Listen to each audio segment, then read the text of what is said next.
उत्तराखंड की पहाड़ियों में बसा एक छोटा सा गांव था, सांवरा। इस गांव के बाहर एक पुरानी वीरान हवेली थी, जिसे लोग काली हवेली कहते थे। सालों से वो हवेली बंद पड़ी थी। गांव वालों का मानना था कि वहां भूत रहते हैं। रात को वहां से अजीब सी चीखों और हंसी की आवाजें आती थी। कोई भी सूरज ढलने के बाद उस तरफ नहीं जाता था। एक दिन शहर से 4 दोस्त राहुल, अनीशा, करण और पायल घूमने गांव आए। रोमांच के शौकीन थे और जब गांव के लोगों से हवेली की कहानी सुनी तो उन्होंने रात में वहां जाने का प्लान बना लिया।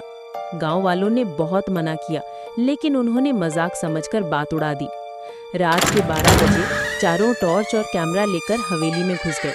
हवेली के दरवाजे पर भारी जंजीरें जंग खा चुकी थी। जैसे ही उन्होंने दरवाजा खोला, सन्नाटा और ठंडी हवा का झोंका आया। दीवारों पर धुंधले खून के धब्बे थे और हवा में किसी सड़ी चीज की गंध थी। उन्होंने कैमरा ऑन किया और रिकॉर्डिंग शुरू की।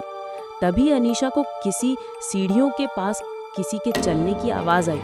सबने सुना, शायद चूहा होगा, करण बोला, लेकिन उसकी आवाज भी कांप रही थी।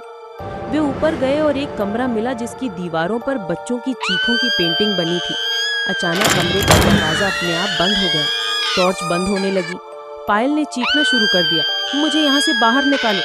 तभी दीवार से एक छाया निकली जिसकी आंखें लाल थी और चेहरा जला हुआ।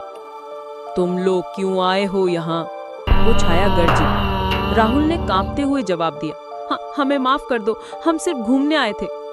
ये मेरा घर है, यहाँ सिर्फ मौत आती है, आवाज गूंजती रही। अचानक करण हवा में उठ गया और दीवार पर पटका गया। उसकी चीख बाकी तीनों के रोंगटे खड़े कर गई। अनीशा ने किसी तरह दरवाजा खोला और तीनों बाहर की तरफ भागे। पीछे से छाया ने चिल्लाया, जो यहाँ आया वो जिंदा नहीं गया। जब तीनों गांव वापस लौटे, करण उनके साथ नहीं था। उन्होंने सब बताया, लेकिन किसी ने यकीन नहीं किया। अगले दिन गांव वाले हवेली के पास गए, लेकिन करण का कोई नामो निशान नहीं था। उस रात से पायल बड़बड़ाने लगी, वो मुझे देख रहा है, वो मेरे साथ है, और 1 हफ्ते के भीतर उसकी मौत हो गई। अब गांव में कहा जाता है, काली हवेली सिर्फ कहानी नहीं, एक जिंदा श्राप है। जो वहां गया वो कभी पूरा लौट कर नहीं आया।